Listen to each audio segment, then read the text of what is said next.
Hello there and welcome to Soul GPS. My name is Ava and I am your coach helping you recover from a toxic relationship.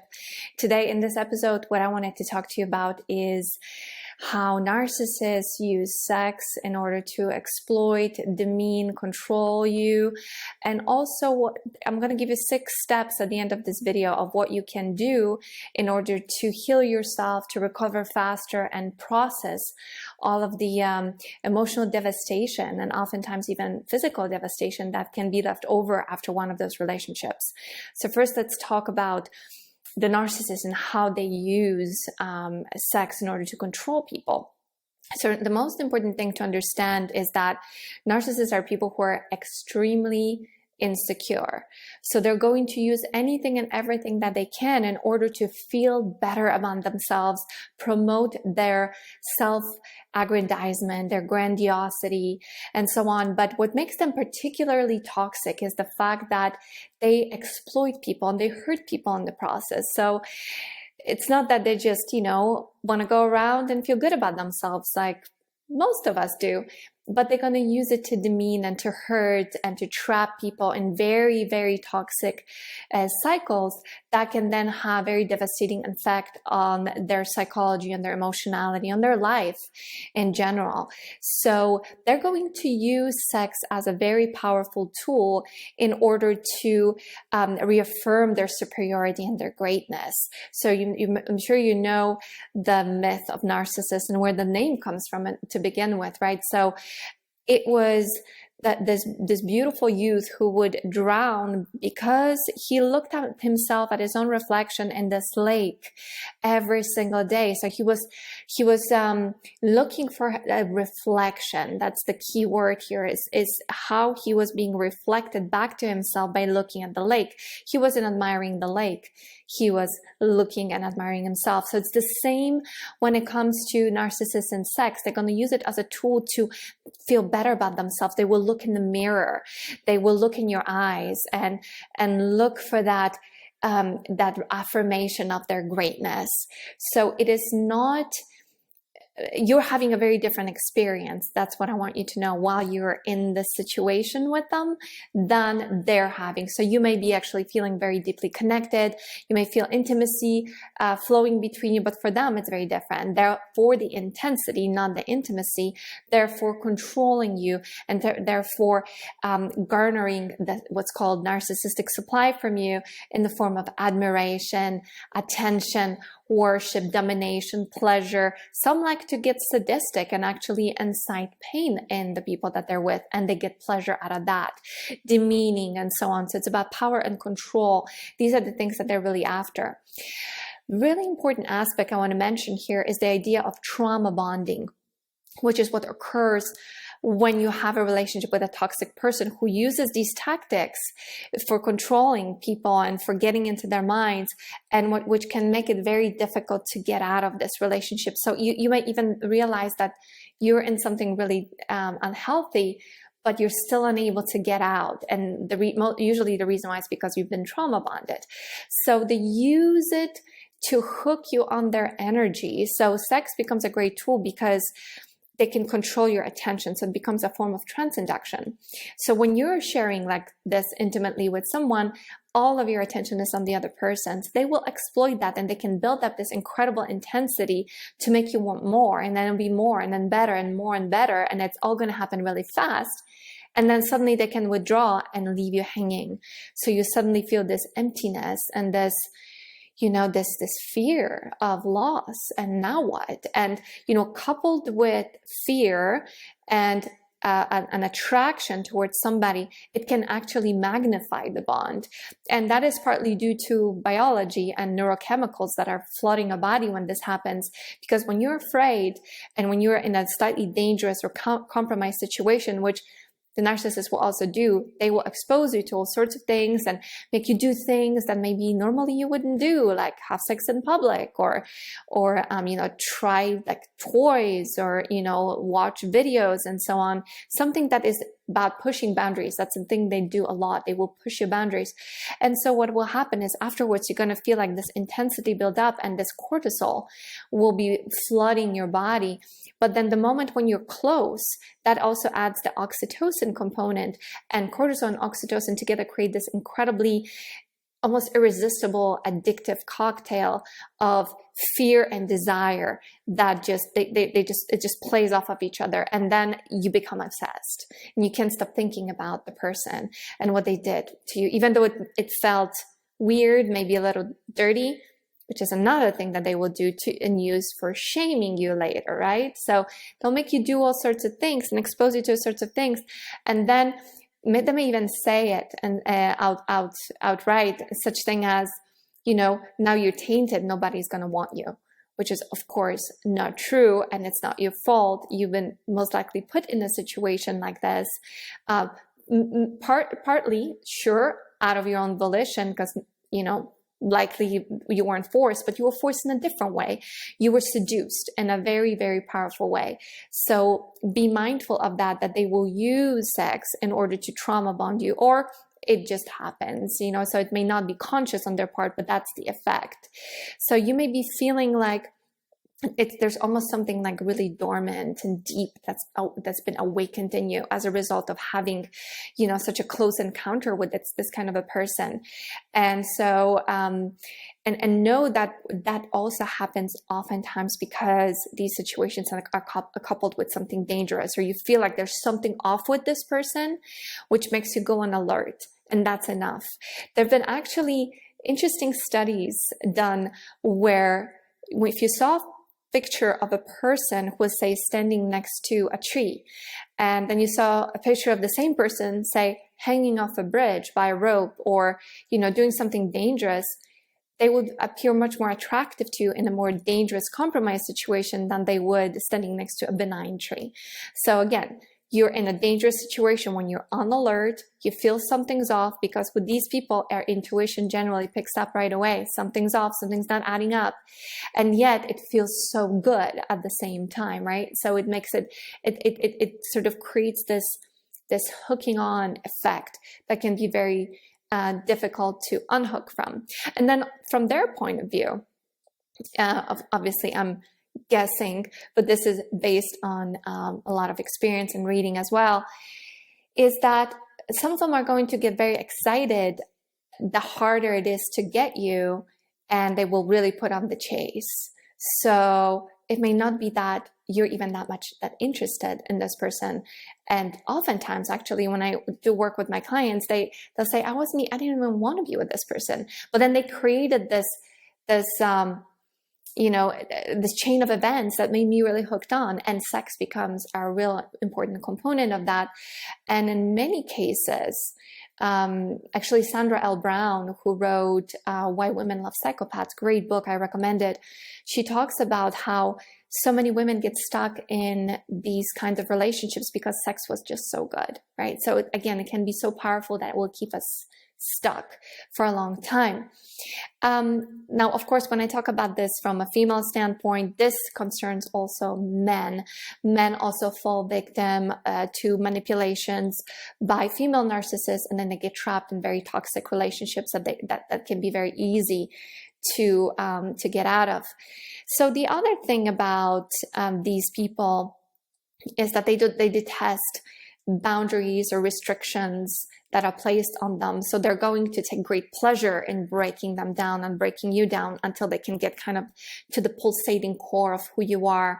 So you are having a very intimate, intense experience, but they are just enjoying their reflection by looking in your eyes and seeing how you see them, which is as this incredibly godly almost creature who's just doing all these amazing things to them.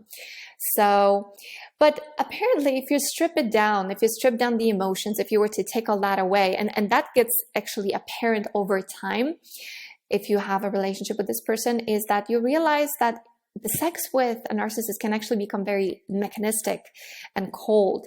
If you don't have that deep experience of bonding and intimacy that is real and which can then be sustained over time, because a relationship with a narcissist can't be sustained over time.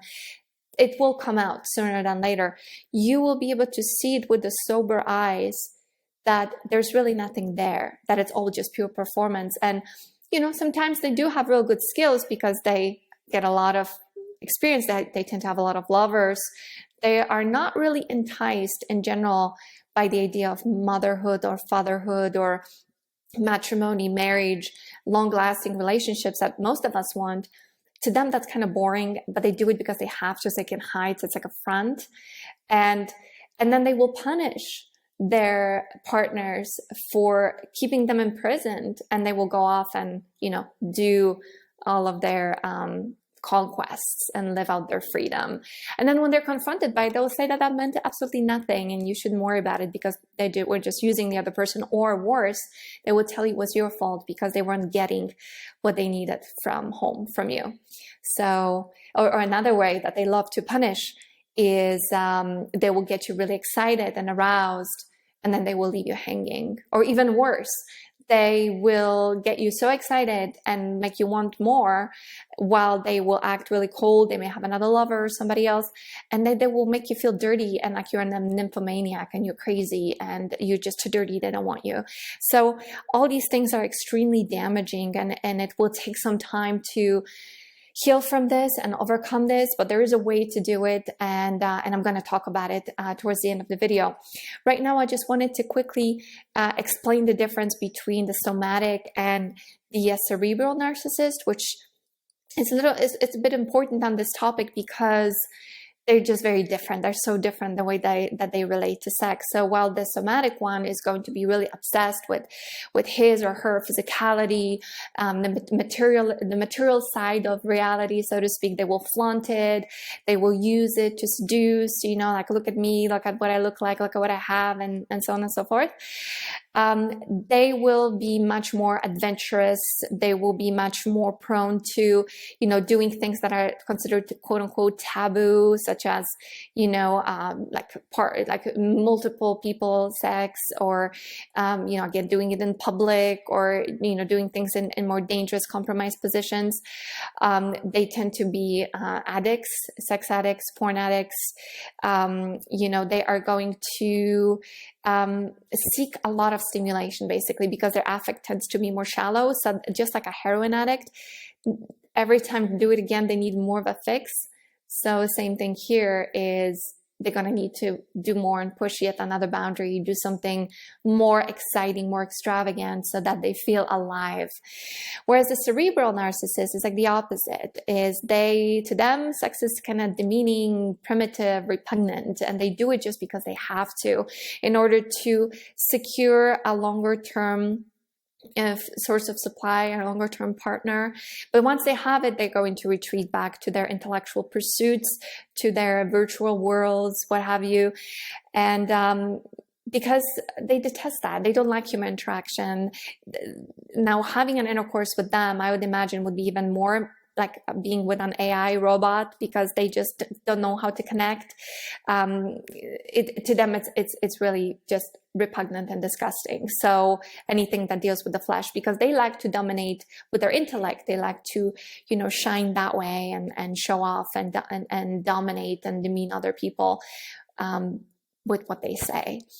So they're more loners, and they enjoy sex also on their own. So they prefer masturbation, for instance, to partner sex, but they will do that only in the beginning to secure someone. So sex with narcissists can be used absolutely to leave long-lasting wounds and scars, again, because they will do things to make you feel dirty. They can get aggressive and rough with you. They might actually enjoy hurting you and get really sadistic. So they will be pushing those boundaries. They will be playing constant games with you, keeping you on alert. So your cortisol levels will be up all the time. They will provoke arguments and situations so that they leave and cheat on you, and then they will blame you for it. They may seduce your friends, just to get that power fix and power trip. They will put you in dangerous positions with STDs and exposing you to all sorts of things. They may take photos, videos of you without your consent, so then they can look at their library of conquests and feel better about themselves. They will, another really horrible form of wounding is shaming your looks and telling you that, you should change maybe even the way you look, or you do too much this or too little of that, and so on. So they will do that. They might even demean you in front of other people or make fun of some things that you do in your intimate space.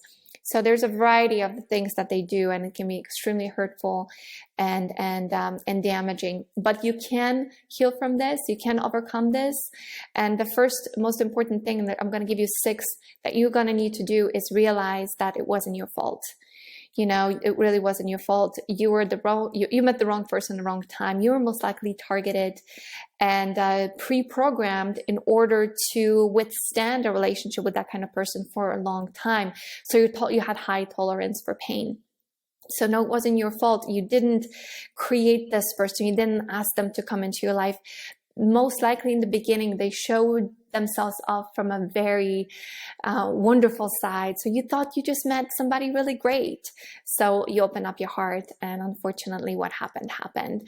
And by the time you realized what was going on, you were already hooked. You were trauma bonded. So it made it really difficult to get out. So number 1, just forgive yourself. No, it wasn't your fault. No, you've given your all. You've given your best. Most likely, if you were in a relationship with an exploiter, you really gave your all. You gave more than that we would in an average relationship. Number 2, get rid of things that remind you of them. So anything sentimental, photos, poems, anything from the honeymoon period, get rid of it, because it's going to haunt you and it will increase that cognitive dissonance, which makes you miss them, basically. So you want to avoid that so you can start healing. Number 3, try not to expose yourself to any stimulating material, like sexually stimulating material, especially if there was a lot of sexual abuse going on in the relationship. And in the event that you do have to release, just don't think about them, just try to create that separation. And one thing that was really helpful for me was I found these brain sync meditations on YouTube, which were really nice. Like for 30 minutes, I would just put the earplugs in my ear and I would just meditate. And I had a deep desire for closeness during that time. So it wasn't so much like the sexual side, but it was more closeness. So I imagined a couple of times, it's all it took to kind of fill that void, kind of like a guard or protector, like an angel or somebody to just come and put like this blanket of security around me. And it was like a male energy. So I felt protected. And that was really nice while doing these meditations, because it kind of disengaged me from the rumination, from the fantasizing and all that, which would kind of creep in sometimes and I would need to break it. So what else?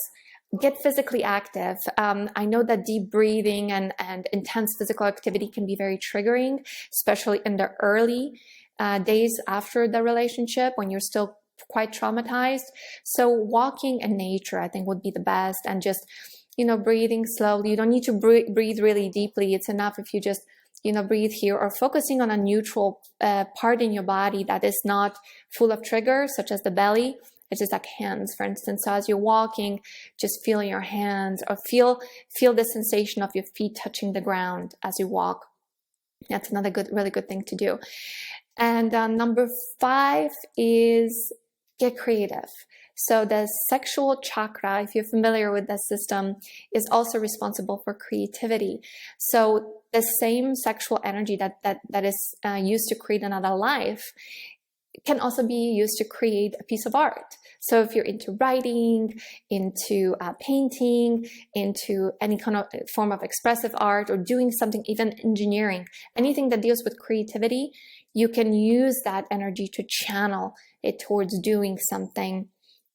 And then number 6 is inquire, self-inquiry. Inquire into what made you stay a longer time that maybe was necessary, or maybe at some point you knew but was just too difficult to leave.